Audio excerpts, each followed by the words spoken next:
ভাইরা, আমি বলেছিলাম আমার আলোচনার বিষয় হচ্ছে শান্তিপূর্ণ সহাবস্থান, সাম্প্রদায়িক সম্প্রীতি। আমরা দেখব ইসলাম আমাদেরকে কি কি দিক নির্দেশনা দেয়। শান্ত হইতে হবে, খরগোশের কানের মতো কান দুটো আমার দিকে করে রাখেন। আমি এখনো উঠে যাব, হাত নাড়ায় লাভ নাই, আমি উঠে যাব। তাকায় থাকো আর কান খাড়া, আওয়াজ হবে না। হ্যাঁ, মাশাআল্লাহ মাশাআল্লাহ, ঠিক আছে। আমরা দেখব যে রাসূল সাল্লাল্লাহু আলাইহি ওয়াসাল্লাম এই পিসফুল কোএক্সিস্টেন্সের জন্য আমাদের কি শিখিয়েছেন, কি কি গাইডলাইন দিয়েছেন। আমরা 1, 2, 3, 4 করে এগুলো আপনাদের সাথে শেয়ার করব। আমি আপনাদের খেদমতে সূরাতুল আনআমের 108 নম্বর আয়াত তেলাওয়াত করেছি। এখানে আল্লাহ রাব্বুল ইজ্জা ওয়াল জালাল তিনি ইরশাদ করছেন, ওয়ালা তাসুব্বুল্লাযীনা ইয়াদউনা মিন দুনিল্লাহি ফায়াসুব্বুল্লাহা আদওয়াম বিগাইরি ইলম কাযালিকা যায়্যান্না লিকুল্লি উম্মাতিন আমালাহুম সুম্মা ইলা রাব্বিহিম মারজিউহুম ফায়ুনাব্বিউহুম বিমা কানু ইয়ামালুন। রব্বুল আলামিন বলেন, গোলাম ও আমার ইমানদার বান্দারা, শোনো শোনো, ও আমার বিশ্বাসী বান্দারা শোনো শোনো, লা তাসুব্বুল্লাযীনা ইয়াদউনা মিন দুনিল্লাহ ফায়াসুব্বুল্লাহা আদওয়াম বিগাইরি ইলম। ও আমার বিশ্বাসী বান্দারা, যারা আল্লাহকে ব্যতি রেখে, আল্লাহকে বাদ দিয়ে অন্য উপাস্যকে ডাকে, দেবীর পূজা করে, দেবতাদের পূজা করে, তোমরা খবরদার তাদের গালি দিও না। আওয়াজ করে বলেন, কি দিও না? আল্লাহ বলেন, ও বিশ্বাসীরা শোনো, যারা আল্লাহকে বেছে রেখে দেব দেবীর পূজা করে, অন্য উপাস্যের পূজা করে, তাদেরকে ডাকে, ওই দেবতাদেরকে তোমরা গালি দিও না। যদি ওই দেবতাদেরকে গালি দাও, তাহলে ভুলবশত, শত্রুতাবশত তারা তোমাদের রব আল্লাহকে গালি দেবে, ঠিক কি না? তোমরা যদি তাদের দেবতাদের গালি দাও, ওরা রেগে তোমার আল্লাহরে গালি দিবে, তাহলে আল্লাহরে গালি খাওয়ানোর কারণ হয়ে গেলাম আমি, ঠিক কি না? বলেন।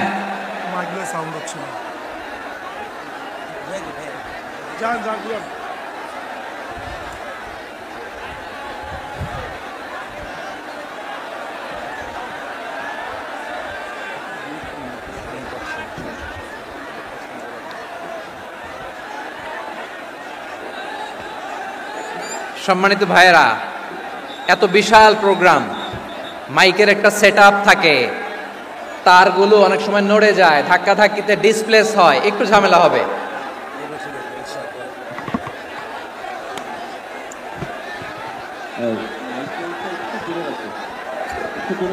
ব্যাস ব্যাস ব্যাস, হ্যাঁ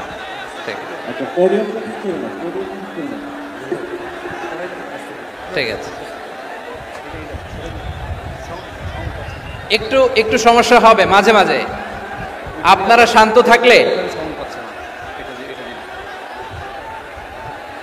শান্ত থাকতে হবে। এইভাবে সাউন্ড নাই, এই নাই, এই বলতে বলতে আমার সময়ও নাই, উঠে যেতে হবে। এগুলো বোকামি। এই বিভাগীয় প্রোগ্রামগুলোতে যাই, চিৎকার চেঁচামেচি করে তোমরা আসো, সময় শেষ, আমাকে উঠে যেতে হয়। আমরা তো বঞ্চিত হলাম। গুরুত্বপূর্ণ অনেক কথা শোনাবো তোমাদের, অনেক। প্রিয় ভাইয়েরা, আপনারা শান্ত হয়ে বসুন, শান্ত হয়ে। রব্বুল আলামিন বলেন, খবরদার বিশ্বাসীরা, আল্লাহ ছাড়া যারা অন্যান্য উপাস্যদেরকে ডাকে, দেবতাদেরকে ডাকে, তাদেরকে তোমরা গালি দিও না। ওই সমস্ত দেবতাদেরকে যদি তোমরা গালি দাও, তাহলে তারা আল্লাহকে গালি দিবে, ঠিক কিনা বলেন? আমরা দেবতাদের গালি দিলে ওরা আল্লাহকে গালি দিবে। রব্বুল আলামিন বলেন, খবরদার দেবতাদেরকে গালি দিও না, তাহলে ওরা তোমার রব আল্লাহরে গালি দেবে। প্রতিটি জাতির জন্য তাদের কাজকে আমি আল্লাহ সুশোভিত করে রেখেছি, তারা সবাই একদিন আমার কাছেই ফিরে আসবে। এরপর আমি রব্বুল আলামিন তাদের আমলনামা তাদেরকে জানিয়ে দেব। সুবহানাল্লাহ পড়েন। প্রিয় ভাইয়েরা, আল্লাহ তাআলা বলেছেন, খবরদার গালি দিও না। আদেশটা কার? আওয়াজ করে বলেন তো। হিন্দুদের দেবতা দেবদেবীদেরকে গালি দেওয়া যাবে না। আওয়াজ করে বলুন প্রিয় ভাইরা, এই আদেশটা কার? এই আপনাদের গলার আওয়াজ। অন্য ধর্মের দেবতাদেরকে যে গালি দেওয়া যাবে না, এই আদেশটা কার? আরো জোরে বলুন, কার? গালি দিবেন কোন দেবতাকে? দিবেন? যদি দেন তাহলে ওরা আল্লাহরে গালি দিবে, তাহলে আল্লাহরে গালি খাওয়াইলো কে? আপনি। ঠিক কিনা বলেন?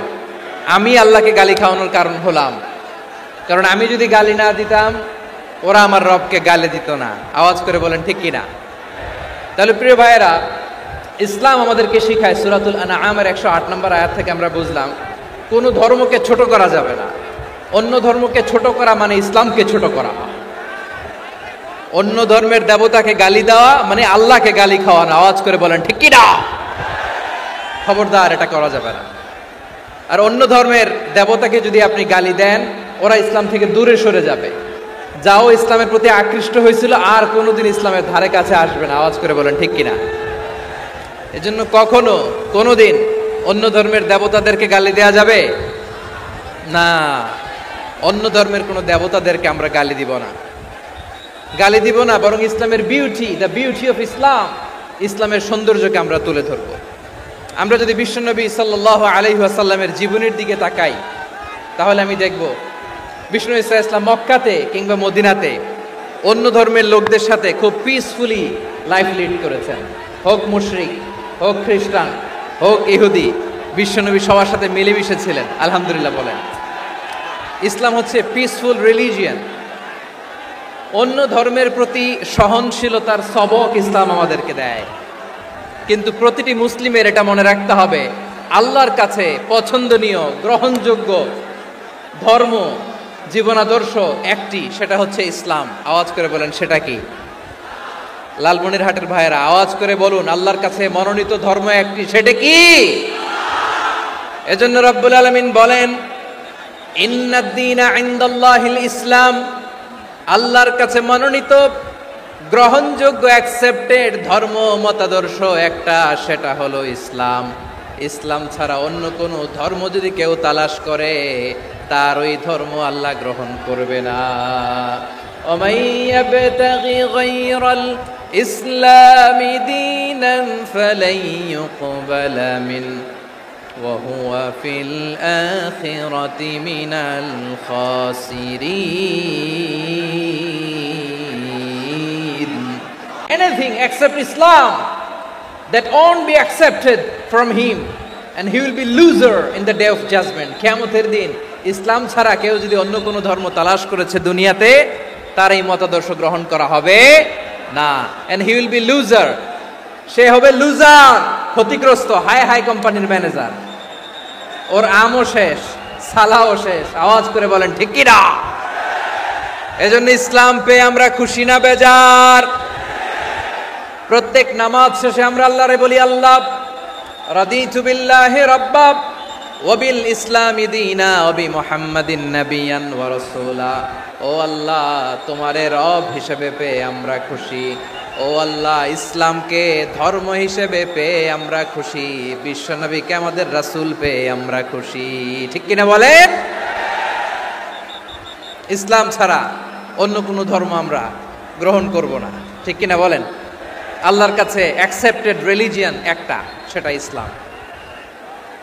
তো বিশ্বনবী সাল্লাল্লাহু আলাইহি ওয়াসাল্লাম মক্কাতে কিংবা মদিনাতে খুব পিসফুলি এক্সিস্ট করেছেন, যে কোনো ধর্মের সাথে মিলেমিশে চলেছেন। তার প্রমাণ আমরা যদি রাসূল সাল্লাল্লাহু আলাইহি ওয়াসাল্লামের বায়োগ্রাফির দিকে তাকাই, তাহলে দেখব তিনি মুশরিকদের সাথে পিস ট্রিটি করেছেন, শান্তি চুক্তি, পিস ট্রিটি, পিস এগ্রিমেন্ট। আপনারা হুদাইবিয়ার সন্ধির নাম শুনেছেন? আমার লালমনিরহাটের ভাইরা মদিনাতে যেয়ে তিনি মদিনা চার্টার করলেন, মদিনা সনদ, পিস ডায়ালগ করলেন, শান্তির সংলাপ, ইন্টারফেথ ডায়ালগ করলেন, আন্তঃধর্মীয় সংলাপ, যার ভিত্তি ছিল তাওহীদ। সুবহানাল্লাহ পড়েন। তাহলে অন্য ধর্মের প্রতি সব সময় ইসলাম সহনশীল, টলারেন্স। যদি আপনি দেখতে চান ইসলামের নবী বিশ্বনবীর দিকে তাকান। ঠিক কিনা বলেন? আমরা তো সংখ্যালঘুদের রাইটস প্রোটেক্ট করার জন্য কত আইন বানাই, কত বৈঠক করি, কত সংবাদ সম্মেলন করি। বিষ্ণু সাল্লাল্লাহু আলাইহি ওয়াসাল্লাম সংখ্যালঘুদের রাইটসের ব্যাপারে, অধিকারের ব্যাপারে যে কথা বলেছেন, শুনলে আপনি অবাক হয়ে যাবেন। বিশ্বনবী বলেন, আলা মান যালামা মুআহাদান আও ইনতাকাসাহু আও কাল্লাফাহু ফাওকা তাআতিহি আও কাল্লাফাহু ফাওকা তাকাতিহি আও আখাযা মিনহু শাইআন বিগাইরি তিবি নাফসিন ওয়া আনা হাজিজুহু ইয়াউমাল কিয়ামা। খবরদার, জেনে রাখো, কেউ যদি কোনো সংখ্যালঘুর উপরে অত্যাচার করে, কোনো সংখ্যালঘুর প্রাপ্য থেকে যদি কেউ কাউকে ঠকায়, সংখ্যালঘুর উপর যদি কেউ কষ্ট দেয়, কোনো সংখ্যালঘুর সম্পদ যদি কেউ জোর করে কেড়ে নেয়, আমি কিয়ামতের দিন বিশ্বনবী ওই সংখ্যালঘুর পক্ষে আর ওই মুসলমানদের বিপক্ষে বাদী হয়ে দাঁড়াবো। সুবহানাল্লাহ বলতে পারলেন না? আল্লাহু আকবার।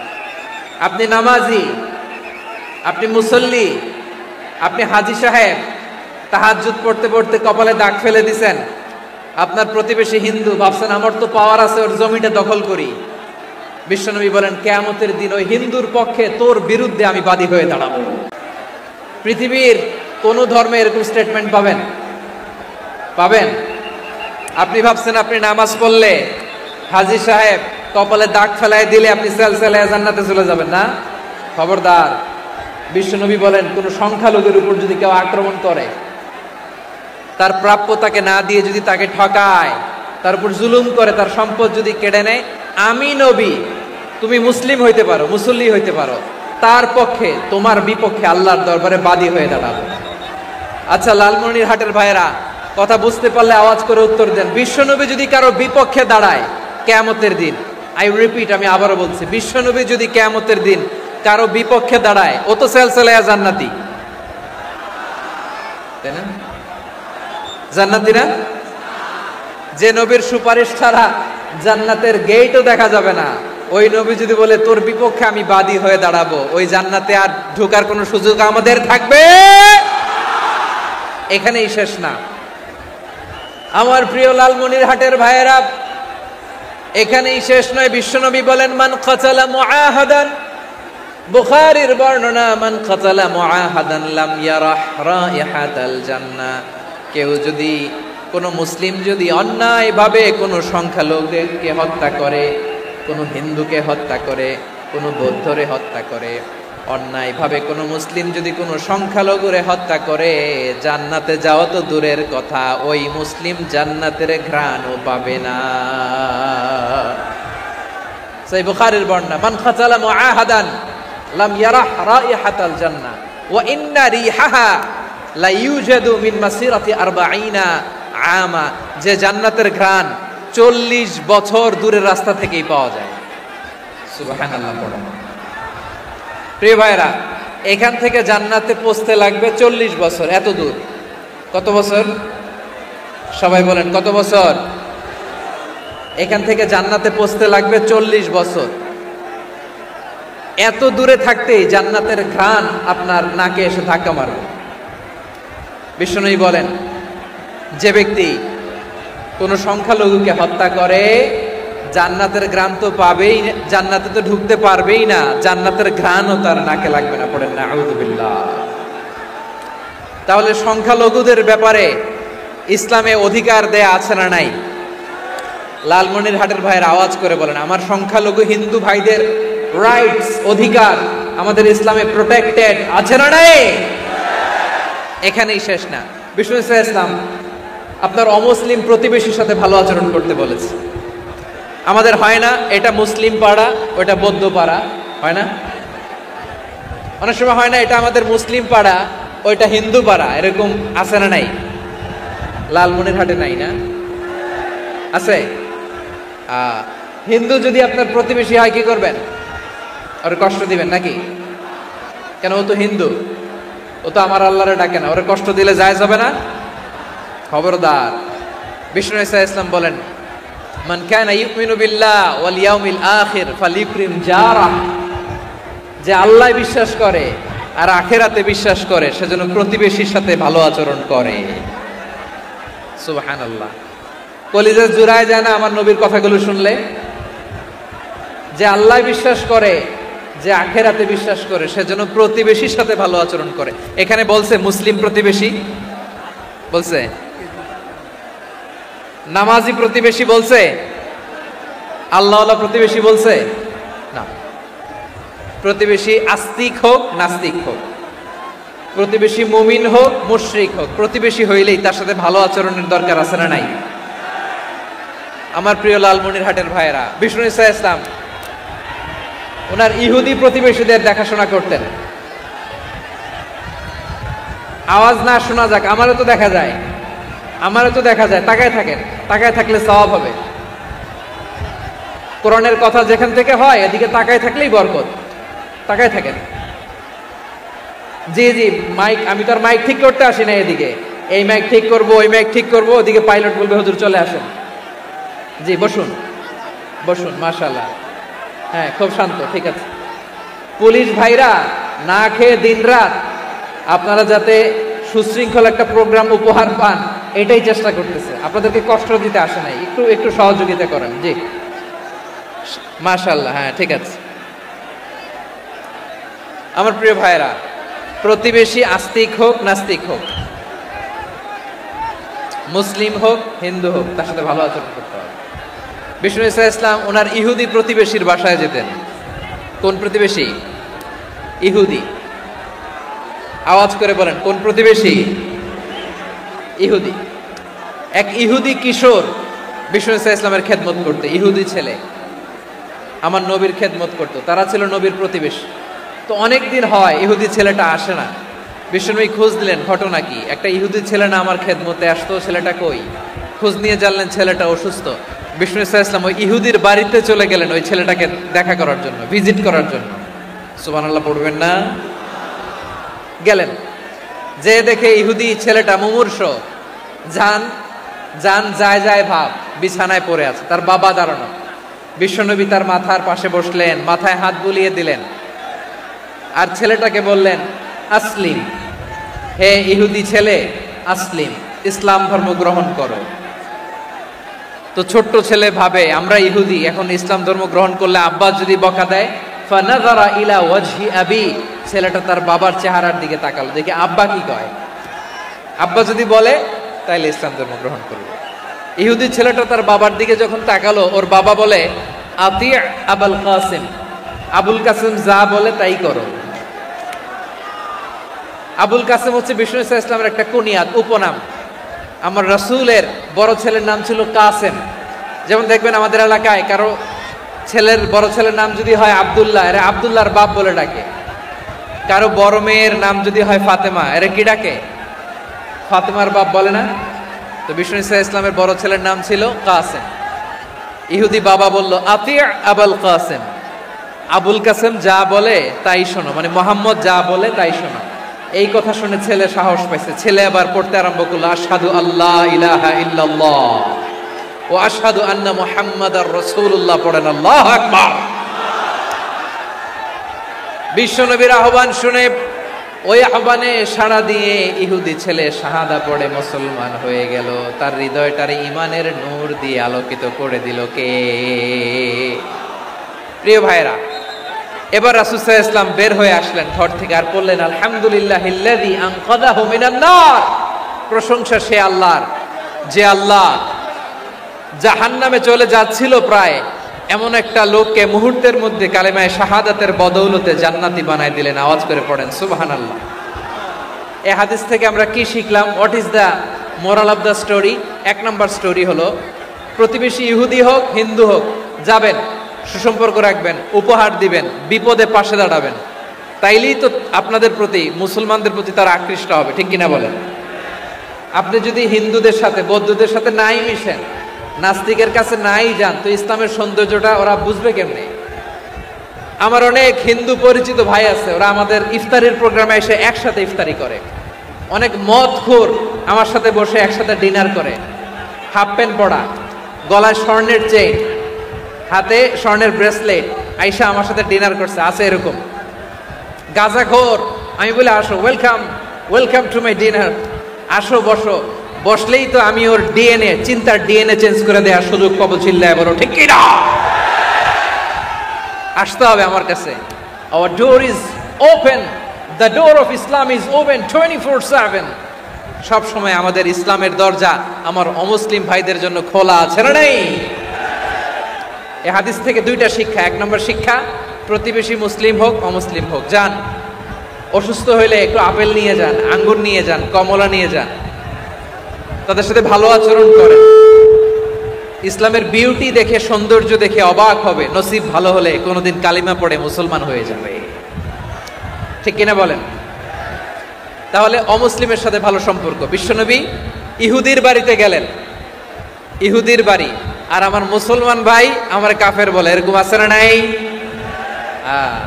মুসলিম মুসলিমরা দেখতে পারে না, সহ্য করতে পারে। বিশ্বনবী সাল্লাল্লাহু আলাইহি ওয়াসাল্লাম ইহুদির বাড়িতে গেলেন, এটা একটা শিক্ষা। আরেকটা শিক্ষা হলো, ভাইয়েরা ধাক্কা মেরে এসে সামনে এসে কি লাভ? প্রোগ্রাম তো শেষ হচ্ছে, এখনই শেষ হচ্ছে। তো এই যে আমাদের বকশি ভাই ওয়াদা নিল, হাত তোলালো, মিম বলে এত কথা বলল, তো আমি জেলায় জেলায় যে খালি হাত নাড়াই তোমাদের জন্য নাকি? হ্যাঁ, হাত নাড়াই শুধু। এই ধাক্কাইতে ধাক্কাইতে এদিকে এসে হাত নাড়াইতেছে, হয়েছে তো, দেখলাম তো, ঠিক আছে, মাশাআল্লাহ, অনেক সুশৃঙ্খল, অন্যান্য যে কোনো জেলার জন্য সুশৃঙ্খল। আমার দিকে তাকাও, আমার দিকে তাকাও, ঠিক আছে। এই যে দাঁড়িয়ে আছে, একটা ছেলে নড়ে না, দেখছেন? মাশাআল্লাহ মাশাআল্লাহ মাশাআল্লাহ। হ্যাঁ, এইভাবেই। আর কয়েকটা মজাদার কথা আছে, শোনো। এই হাদিস থেকে আমাদের শিক্ষা হলো, আমার প্রতিবেশী যেই ধর্মের হোক আমি সম্পর্ক রাখবো। অসুস্থ হলে যাব, কি বলেন ভাইরা? যাবেন না? যাবেন না আপনারা?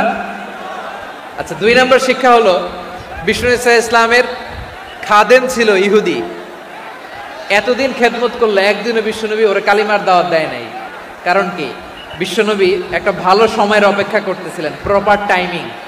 দাঈর কাজ হচ্ছে দাঈ ইলাল্লাহ, সে হচ্ছে সুযোগ সন্ধানী। দাঈ সুযোগ খোঁজে, কখন দাওয়াত দিলে ব্যাটে বলে হবে, ঝোপ বুঝে কোপ মারে, ঠিক কিনা বলেন? বিষ্ণু ঈসা ইসলাম ভালো সময়ের অপেক্ষা করতেছিলেন, দেখি ভালো সময় আসুক আসুক আসুক আসুক। আস্তে আস্তে এমন সময় আসছে, ছেলে এবার মুমূর্ষ, অসুস্থ ব্যক্তির হৃদয় অত্যন্ত নরম থাকে। হসপিটালে যখন কেউ যায় তার হৃদয়টা বড্ড নরম থাকে, মৃত্যুর ভয়ে তার অন্তরটা নরম থাকে, ঠিক কিনা বলেন?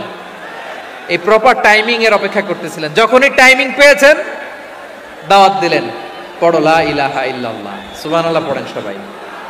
তাহলে ইসলাম অমুসলিম প্রতিবেশীর সাথে ভালো আচরণ করতে বলে। ইসলাম অমুসলিম মাতা পিতার সাথেও ভালো আচরণ করতে বলে। মাতা পিতা যদি অমুসলিম হয়, তারা ফেলে দিতে পারবেন? পারবেন? পারবেন? আমার লালমনির হাটের ভাইরা, অনেক হিন্দু ছেলে আমাদের হাতে শাহাদা পড়ে মুসলিম হয়, কিন্তু ওর মা মুসলমান হয় নাই, বাবাও হয় নাই, এরকম আছে না নাই? তো ও হয়েছে মুসলিম, মা বাপ হিন্দু, এখন মা বাপ কি বাদ? হ্যাঁ, মা বাপ বাদ দেয়া যাবে? যেই মা আপনার 9 মাস 8 মাস পেটে ধারণ করলো, আপনার মায়ের নার ছেঁড়া ধন, আপনি ওই মারে বাদ দিতে পারবেন? যে মায়ের বুকের তাজা দুধ খেয়ে আপনি আজকে বাড়ন্ত তাজা তরতাজা, ওই মারে বাদ দেয়া যাবে? ঠিক কিনা? মাকে তো বাদ দেয়া যায় না। وَقَضَى رَبُّكَ أَلَّا تَعْبُدُوا إِلَّا إِيَّاهُ وَبِالْوَالِدَيْنِ إِحْسَانًا। আল্লাহ বলে, অবধারিত 2টা ভার্ডিক্ট তোমাদের জন্য, এক আল্লাহর ইবাদত করবা আর মা বাবার প্রতি ইহসান করবা। আদেশটা কার? মা বাবার প্রতি ইহসান করতে হবে। আমার মা হিন্দু হোক, ভালো আচরণ করতে হবে, বৌদ্ধ হোক, ভালো আচরণ করতে হবে। আমার যে সমস্ত হিন্দু ভাইয়েরা মুসলিম হয়েছে, তোমাদের মা বাবা এখনো মুসলমান হয় নাই, তাদের সাথে ভালো আচরণ করতে হবে। আপনাদের খেদমত নিজে করতে হবে, অথবা খেদমতের ব্যবস্থা করাই দিতে হবে। মান্থলি যে খরচ লাগে এটা দিতে হবে। আরে তুমি এখন মুসলিম, তোমার মা বাবা হিন্দু, এখনই তো সুযোগ ইসলামের সৌন্দর্য দেখানো। এখন মা বাবা যদি দেখে, আরে এটা হিন্দু থাকতে তো বদমাইশ ছিল, বেয়াদব ছিল, কি এমন ধর্ম সে গ্রহণ করলো যেটা গ্রহণের সাথে সাথে সে পাল্টে গেল? কি এমন ধর্ম সে গ্রহণ করেছে যেটা তার জীবনকে আলোকিত করে দিয়েছে? নসিব ভালো হইলে তারাও কালিমা পড়ে মুসলমান হয়ে যাবে। বিষ্ণু ঈসা ইসলামের স্ত্রীর নাম ছিল আয়েশা রাদিয়াল্লাহু তাআলা আনহা, আবু বকর রাদিয়াল্লাহু তাআলা আনহুর মেয়ে। আবু বকর রাদিয়াল্লাহু তাআলা আনহুর আরেক মেয়ের নাম হচ্ছে আসমা। কি নাম? দুজনই আবু বকর রাদিয়াল্লাহু তাআলা আনহুর মেয়ে, আসমা আর আয়েশা। নাম দুইটা কেমন লাগে? আসমা নামটা কেমন লাগে? আয়েশা নামটা কেমন লাগে? সবার ভালো লাগে নাই? নাম দুটো আপনাদের ভালো লাগে? লালমনিরহাটে অনাগত যদি কন্যা সন্তান হয়, যদি মনে চায় আসমা রেখে দিতে পারবেন, যদি মনে চায় আয়েশা রেখে দিয়েন।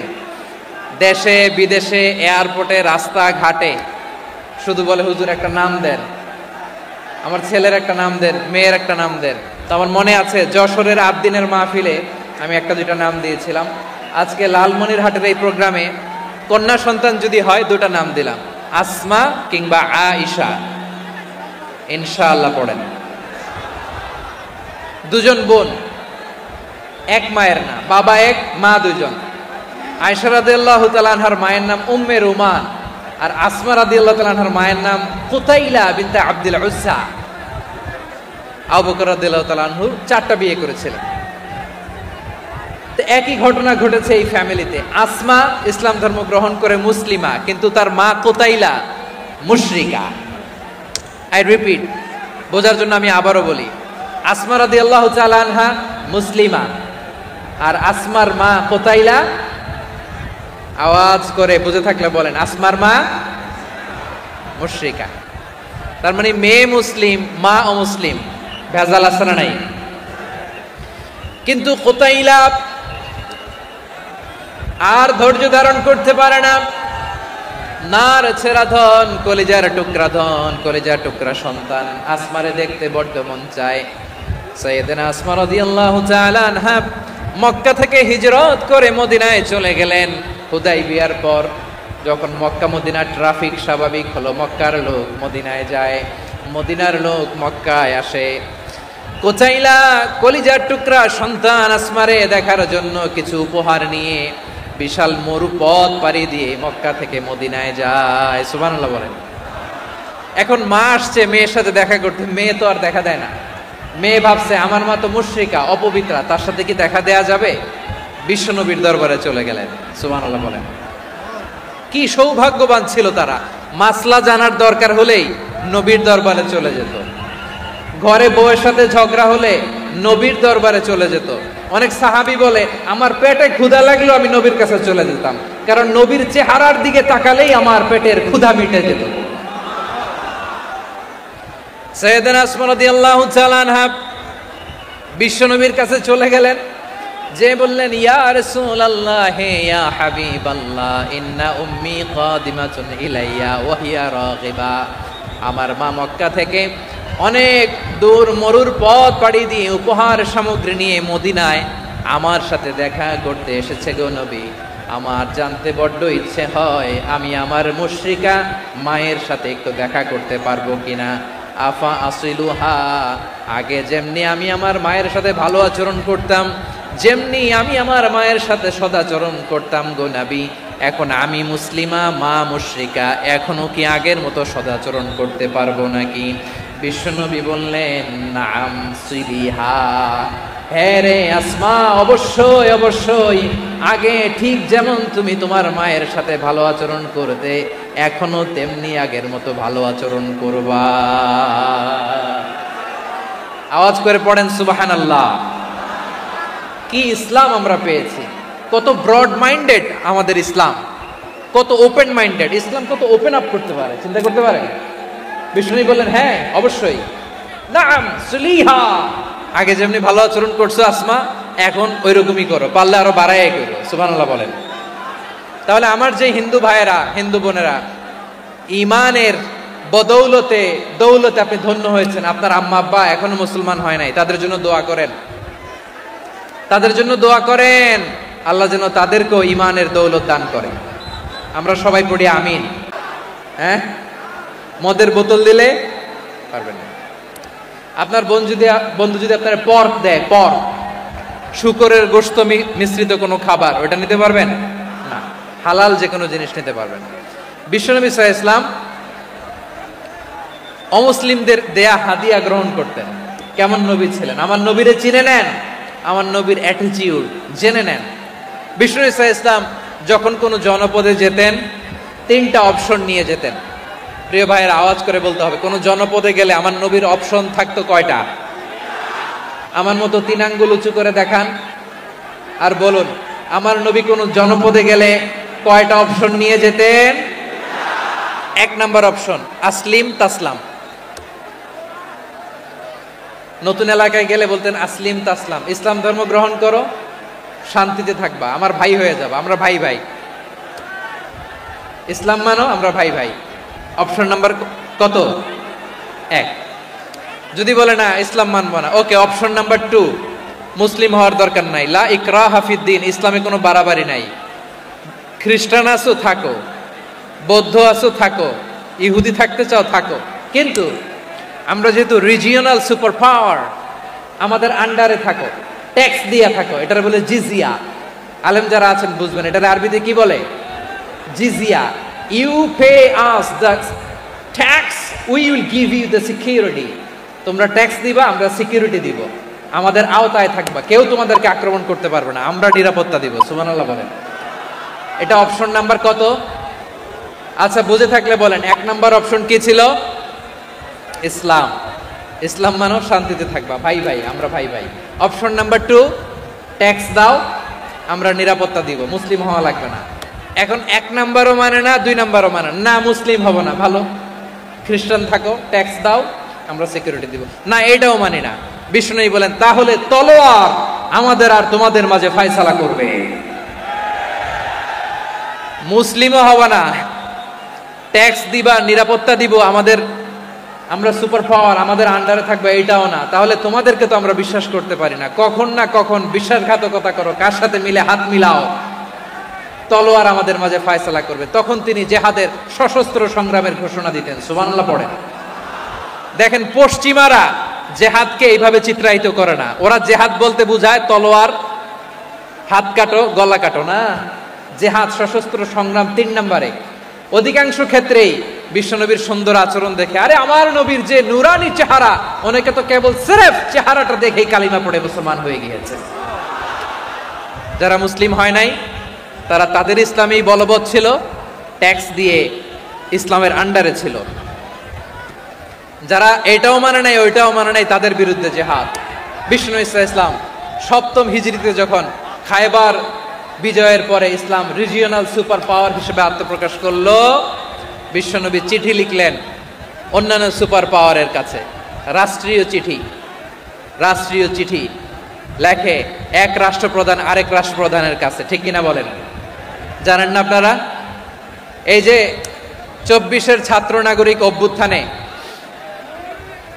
এই অভ্যুত্থান যখন শুরু হয়, আমি তখন সাউথ আফ্রিকাতে, একটা স্ট্যাটাস দিয়েছিলাম, কোটা নয় গোটা দেশ সংস্কার করা লাগবে।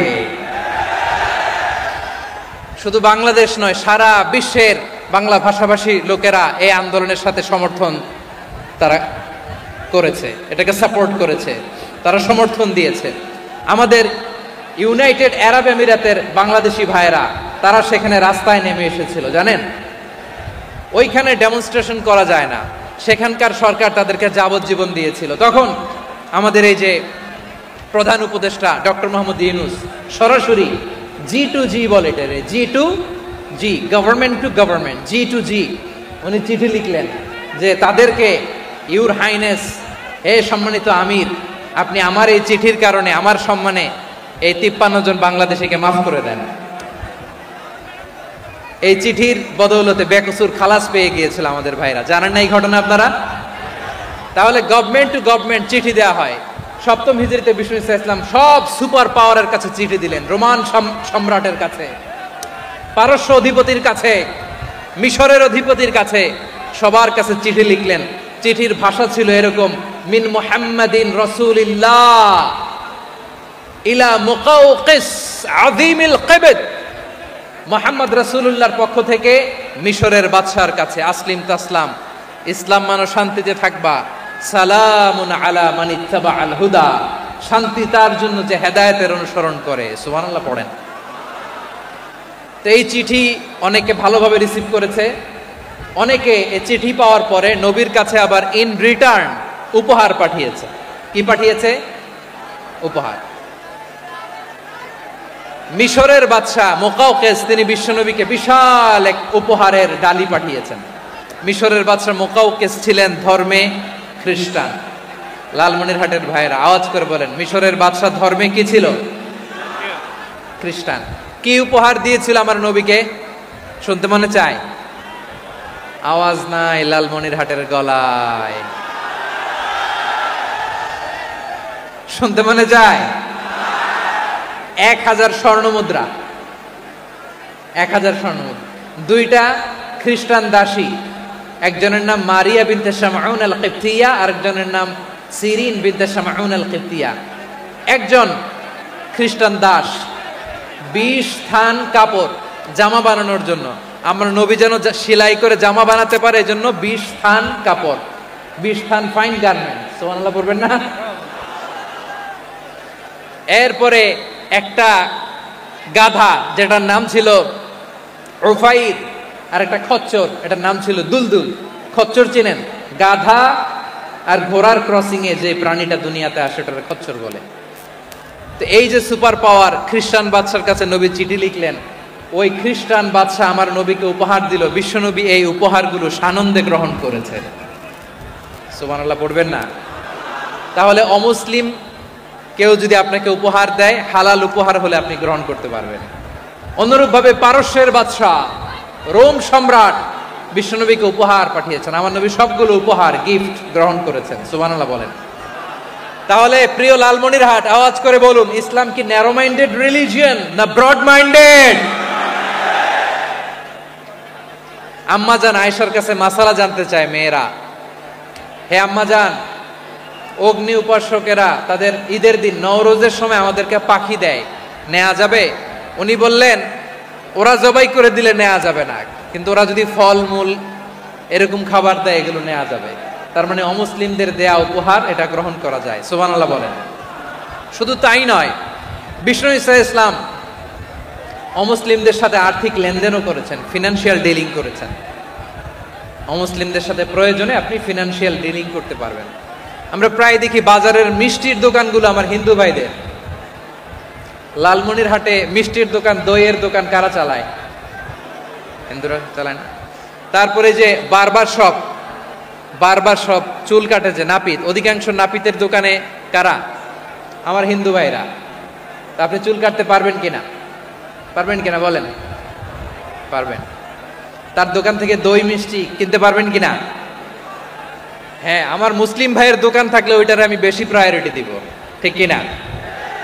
কিন্তু যদি তাদের সার্ভিস নিতে চান, প্রোডাক্ট নিতে চান, পারবেন। তার দলিল সহিহ বুখারী, আম্মা জান আয়েশা রাদিয়াল্লাহু তাআলা আনহা বলেন, ইশতারা রাসূলুল্লাহ সাল্লাল্লাহু আলাইহি ওয়াসাল্লাম মিন ইয়াহুদিন তুআমান ওয়া রাহানাহু দিরআহু মিন হাদিদ। রাসূল সাল্লাল্লাহু আলাইহি ওয়াসাল্লাম এক ইহুদির কাছ থেকে, কার কাছ থেকে?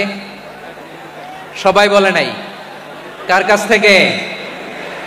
আমার নবী, পেয়ারা নবী এক ইহুদির কাছ থেকে জব কিনেছিল। জব, বার্লি, যেটা দিয়ে রুটি বানায়।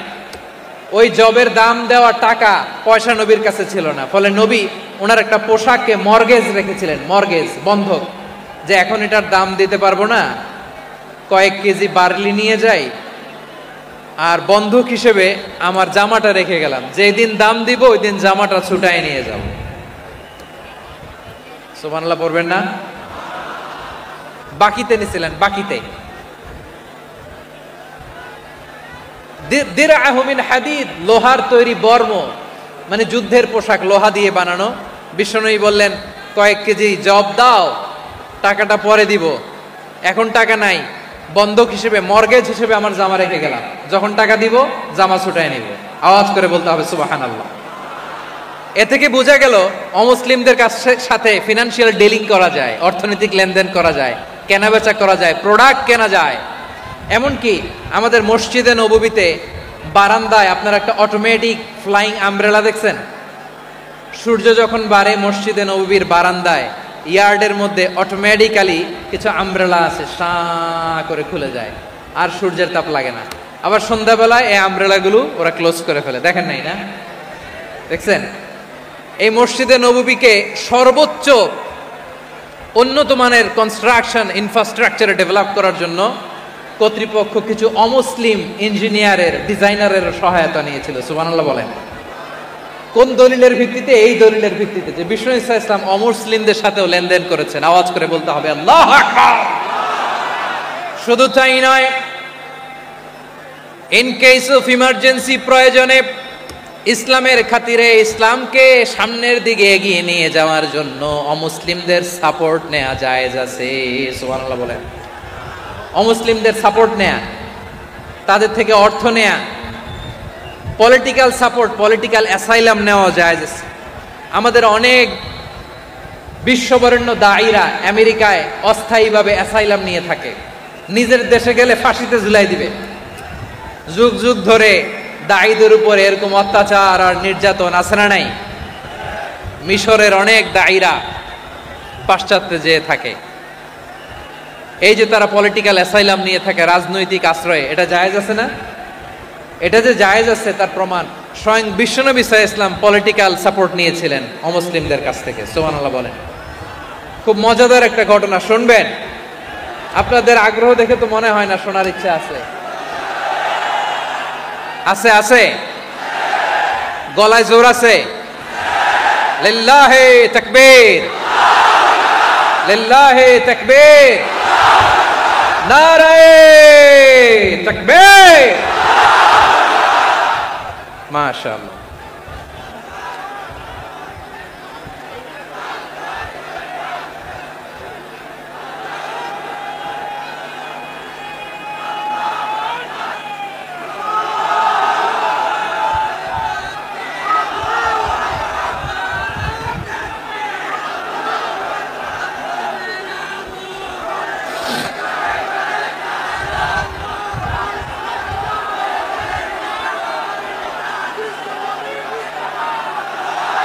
মাশাআল্লাহ মাশাআল্লাহ। থামুন থামুন আমার ভাইরা। বিশ্বনবীর বয়স তখন প্রায় 51 বছর। কত বছর? বিশ্বনবীর সবচেয়ে কাছের মানুষ খাদিজা রাদিয়াল্লাহু তাআলা আনহা ইন্তেকাল করেছেন। বিশ্বনবী বড্ড কষ্ট পেলেন, হৃদয়টা ভেঙে খান খান। যিনি ঘরের ভেতরে বিশ্বনবীকে সান্ত্বনা দিতেন, ভালোবাসা দিতেন, বাইরে গেলে কুরাইশরা বকাঝকা করে, অত্যাচার করে, কিন্তু আম্মাজান খাদিজা রাদিয়াল্লাহু তাআলা আনহা ঘরটারে এমন শান্তির নীড় বানায় রেখেছেন, এই ঘরের ভিতরে ঢুকলে বিশ্বনবীর কলিজাটা ঠান্ডা হয়ে যেত। এজন্য রব্বুল আলামিন বলেন, খাদিজা, ও আমার বান্দি খাদিজা, জান্নাতে এমন স্পেশাল একটা ঘর আমি তোমার জন্য রেডি করে রেখেছি। ওই ঘরের মধ্যে কোনো আওয়াজ নাই, ওই ঘরের মধ্যে কোনো নয়েজ নাই, ওই ঘরে কোনো বিশৃঙ্খলা নাই। কারণ মক্কার জমিনে আমার নবী কুরাইশদের বিশৃঙ্খলা, নয়েজ আর ঝামেলাগুলোকে উপেক্ষা করে যখন তোমার ঘরের ভিতরে ঢুকতো, ঘরটারে তুমি শান্তির নীড়, ঠান্ডা, নীরব, নিস্তব্ধ, নিঝুম আর শান্তির নীড় বানিয়ে রেখেছো। এজন্য জান্নাতে স্পেশাল একটা শান্তির নীড় আমি তোমারে উপহার দেব। ওই প্রিয়তমা স্ত্রী খাদিজা ইন্তেকাল করলেন, বিশ্বনবীর হৃদয় ভেঙে খান খান। আবার ওনার চাচা আবু তালেব ইন্তেকাল করলেন, যিনি পলিটিক্যাল শেল্টার দিতেন নবীকে। কে দিতেন? আবু তালেবের ভয়ে, বিশ্বনবীর এই চাচার ভয়ে কোনো মুশরিক নবীর গায়ে হাত দেওয়ার সাহস পায় নাই। এখন স্ত্রীও নাই, চাচাও নাই, নবীকে আশ্রয় দেওয়ার কেউ নাই। নবীর চারদিকে অন্ধকার।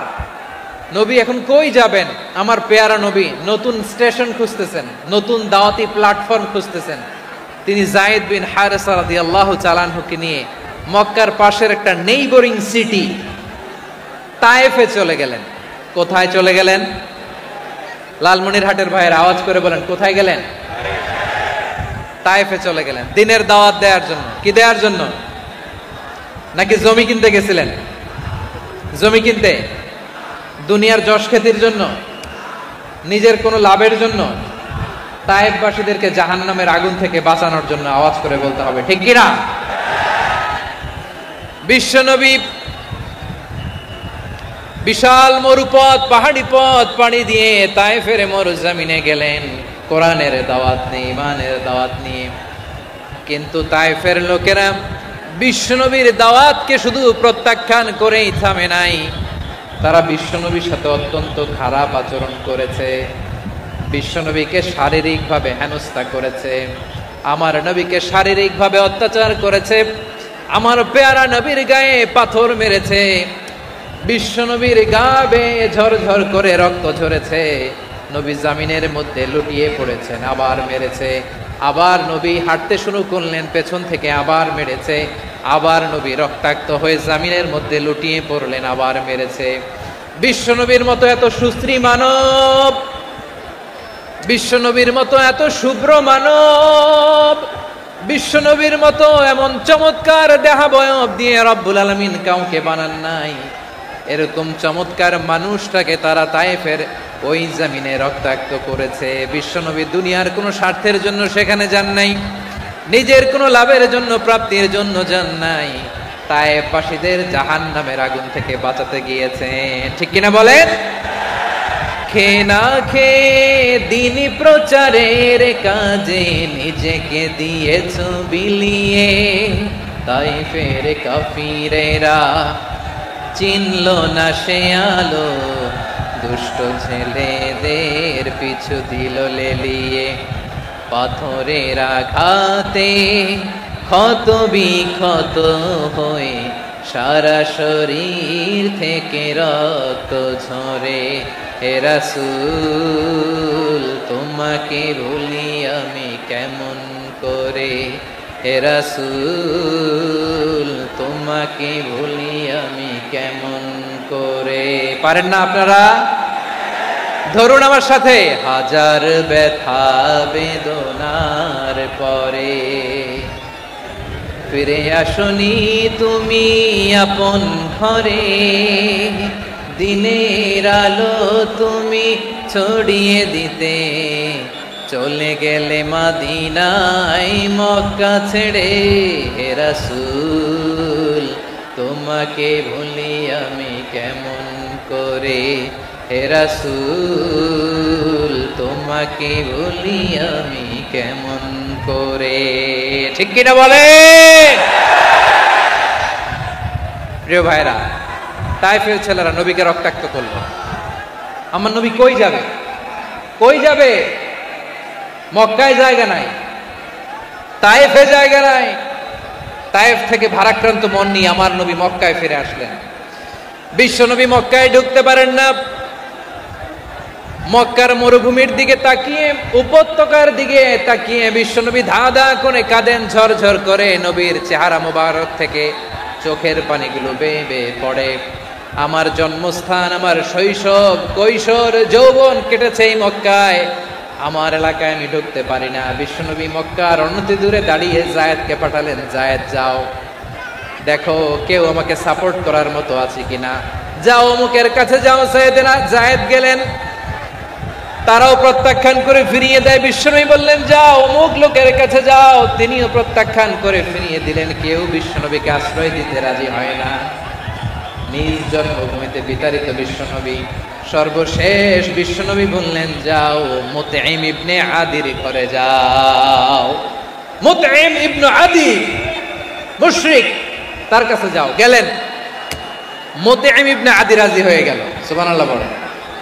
দেখেন, অনেক বিপদের সময়ও আমি নিজে সাক্ষী, সামাজিকভাবে, রাজনৈতিকভাবে কত ঝঞ্ঝা, কত ষড়যন্ত্র, কত কনস্পাইরেসি পাড়ি দিয়ে আমাদেরকে সামনে এগিয়ে যেতে হয়। এই শত্রুদের ভেতরেও একজনকে দাঁড় করিয়ে দেয় যে আল্লাহর কোরআনের জন্য রেডি হয়ে যায়। করেন সুবহানাল্লাহ। মুতঈম ইবনে আদি, আল্লাহ তার মনকে নরম করে দিলেন। মুতঈম বলে, মুহাম্মদ আমি তোমাকে আশ্রয় দিব। তার দুই ছেলেকে পাঠালেন, যাও খোলা তলোয়ার নিয়ে, স্কট দিয়ে, গার্ড অফ অনার দিয়ে মুহাম্মদকে মক্কায় ঢুকাও, আর বলো আমি আমান দেব।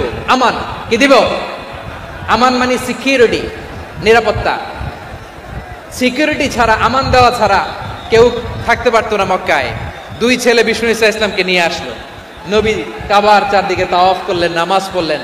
আবু জাহেল, উতবা, সাইবা, ওয়ালিদ ইবনে মুগিরা সবাই দেখে, কেউ কিছু করতে পারে না। কারণ মুতঈম ইবনে আদি ঘোষণা দিয়েছেন, আমি মুহাম্মদকে আমান দিয়েছি, মুহাম্মদের গায়ে যেন কেউ স্পর্শ না করে। আওয়াজ করে পড়েন সুবহানাল্লাহ। নবীর এই বিপদকালে মুহূর্তে মুতঈমের হৃদয়টারে নরম করে দিল কে? আচ্ছা, লালমনিরহাটের ভাইয়েরা বলেন, এই মুতঈম কি মুসলিম ছিল না মুশরিক? সবাই বলতে হবে মুসলিম না মুশরিক। তাহলে মুশরিকের কাছ থেকে নবী পলিটিক্যাল অ্যাসাইলাম, আধুনিক রাষ্ট্রবিজ্ঞানের ভাষায় পলিটিক্যাল অ্যাসাইলাম, যেটাকে বলে রাজনৈতিক আশ্রয়, ওনার আমান বা নিরাপত্তার এই ঘোষণায় তিনি মক্কায় ঢুকলেন। যতদিন নিরাপত্তা ছিল ছিলেন। মুতিম যখন মারা গেল, বিষ্ণু ইসলাম হিজরত করে মদিনায় চলে গেলেন। সুবহানাল্লাহ। কিন্তু মুতিম যে বিশ্বনবীর উপকার করছে এটা বিশ্বনবী ভুলে নাই। আমাদের অনেকে আছে উপকার করার পরে আর খেয়াল থাকে না, খাওয়ার পরে গলা দিয়ে নামলে আর খেয়াল থাকে না, এরকম আছে না নাই? আমার নবী ভুলে নাই। বদরের প্রান্তরে 70 জন কাফেরকে যখন বন্দী করে বিশ্বনবীর সামনে হাঁটু গেড়ে দাঁড় করানো হলো, বসানো হলো, 70 জন কাফের। কয়জন? বিশ্বনবী তাদের দিকে তাকিয়ে বললেন, সহিহ বুখারীর বর্ণনা, লাউ কানাল মুতঈম ইবনে আদি হাইয়ান থুম্মা কাল্লামানি হাউলাইন নাতনা লা তারাকতুহুম লাহু। বদরের প্রান্তরে 70 জন বন্দী কাফিরের দিকে তাকিয়ে আমার নবী বললেন, আজকে মুতঈম ইবনে আদি যদি বেঁচে থাকতো আর তোমাদের 70 জনের ব্যাপারে যদি মুতঈম এক বাক্যে একটা সুপারিশ করত, তার সম্মানে আজকে তোদের সবাই আমি মাফ করে দিতাম। সুবহানাল্লাহ। নাই ওই যে চিল্লাচিল্লি যে কথা বোঝে নাই, কোন জিনিস মিস করছে ওরা নিজেরাও বোঝে নাই। বিশ্বনবী মুতঈমের এই সাহায্যের কথা বলে নাই। 70 জন মুশরিক হাঁটু গেড়ে বসা, নবী চাইলে এখনই এক্সিকিউশন অর্ডার দিতে পারে। তিনি বললেন, আজকে যদি মুতঈম বেঁচে থাকতো আর মুতঈম যদি তোদের জন্য সুপারিশ করতে, এই আবর্জনাগুলোর ব্যাপারে সুপারিশ করতে, আমি মুহূর্তেই তোদের কেমনি মাফ করে দিতাম। এবার বলেন, ইসলাম কি ন্যারো মাইন্ডেড না ব্রড মাইন্ডেড? শুধু তাই নয়, যাকে যে সম্মান দেয়ার আমার নবী দিতেন, হোক আস্তিক হোক নাস্তিক, হোক মুসলিম হোক অমুসলিম। বিষ্ণু ইসলাম যখন রোমান সম্রাটের কাছে চিঠি লিখেছেন, আমার প্রিয় লালমনিরহাটের ভাইরা, অল্প কয়েক মিনিট কয়েকটা জরুরি কথা বলবো, এদিকে তাকান, এদিকে তাকান।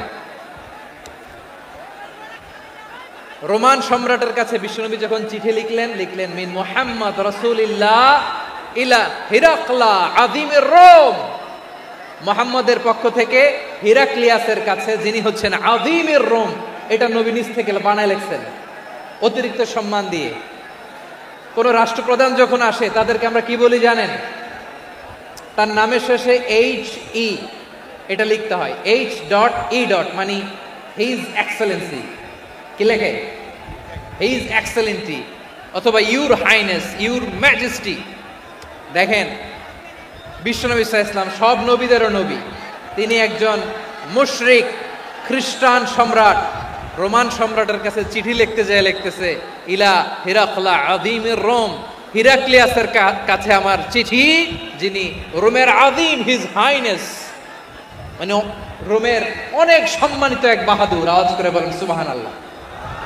তার মানে যাকে যে সম্মান দেয়ার এটা বিশ্বনবী দিতেন। এমনকি যেই ইহুদিরা ভালো ছিল, এই ইহুদিদেরও প্রশংসা করেছেন বিশ্বনবী মুহাম্মদুর রাসূলুল্লাহ সাল্লাল্লাহু আলাইহি ওয়াসাল্লাম। এক ইহুদির প্রশংসা করেছেন বিশ্বনবী। ইহুদির কার? আমি তো আমার ভাইয়ের প্রশংসা করি না, আমি তো এক আলেম আরেক আলেমরে স্পেস দেই না, আমি তো এক দায়ী আরেক দায়ীর সাথে বসতে চাই না। আমার নবী ইহুদির প্রশংসা করে। কার প্রশংসা? ওই ইহুদির নাম ছিল মুখাইরিক। সিরাত গ্রন্থ ঘাটলে পাবেন। তিনি বলেছেন মুখাইরিক খাইরু ইয়াহুদ, Mukhairiq is the best of the Jews. জুইশদের মধ্যে সে সবচেয়ে ভালো। কেন প্রশংসা করলেন তার? এর কারণ মদিনা চার্টারে কথা ছিল সব ধর্মের মুসলিম, মুশরিক, ইহুদিরা মিলে মদিনাকে রক্ষা করবে। কিন্তু 3য় হিজরিতে যখন উহুদের যুদ্ধ শুরু হলো, সবার কথা ছিল যেই আক্রমণ করে আমরা মদিনাকে বাঁচাবো। কোন শহরকে বাঁচাবো? মদিনাকে। কিন্তু কুরাইশরা যখন অ্যাটাক করলো, ইহুদিরা আর আসে না, ইহুদিরা আর বেরোয় না। বিষ্ণু বলেন, ওহে ইহুদিরা, তোমরা না চুক্তি করলে আমার সাথে যে মদিনা বাঁচাতে সবাই ঝাঁপিয়ে পড়বো, আসো। একটা ইহুদিও বেরোয় না, কেউ আসে না সেদিন, একজন ছাড়া। তার নাম মুখাইরেক। তার নাম কি? মুখাইরেক বাহাদুরের মতো ঘোড় সাওয়ার হয়ে বেরিয়ে গেলেন। এবং বললেন, গোটা ইহুদি সাম্রাজ্যের একজনও যদি না আসে, আমি মুখাইরেককে কেউ ঘরে আটকে রাখতে পারবে না। বেরিয়ে আসলেন, এসে বললেন, আমি মুহাম্মদের পক্ষে যুদ্ধ করব। আমি মারা গেলে আমার সম্পদ আমার উত্তরাধিকারীরা পাবে না, আমার সম্পদ তোমরা মুহাম্মদকে দিয়ে দিবা। সুবহানাল্লাহ বলেন। উহুদের ময়দানে 70 জন মুসলমান শহীদ হলো। এই ইহুদি সেও মুসলমানের পক্ষে যুদ্ধ করে নিহত হলো। সুবহানাল্লাহ বলেন। মুসলিমদের লাশ যখন নিয়ে আসা হলো, এই মুখাইরিকের লাশও নিয়ে আসা হলো। মুসলিমদের লাশের পাশে মুখাইরিকের লাশ দেখে বিশ্বনবী মুখাইরিকের প্রতি অনেক খুশি হলেন। আর বিশ্বনবী খুশি হয়ে বললেন, মুখাইরিক খায়রু ইয়াহুদ, মুখাইরিক যদিও তুমি ইহুদি, তারপরে তুমি সব ইহুদিদের মধ্যে সেরা ইহুদি। পড়েন সুবহানাল্লাহ। আমার নবী ইহুদিকেও সম্মান দিতে কার্পণ্য করে নাই। আওয়াজ করে বলেন আল্লাহু আকবার।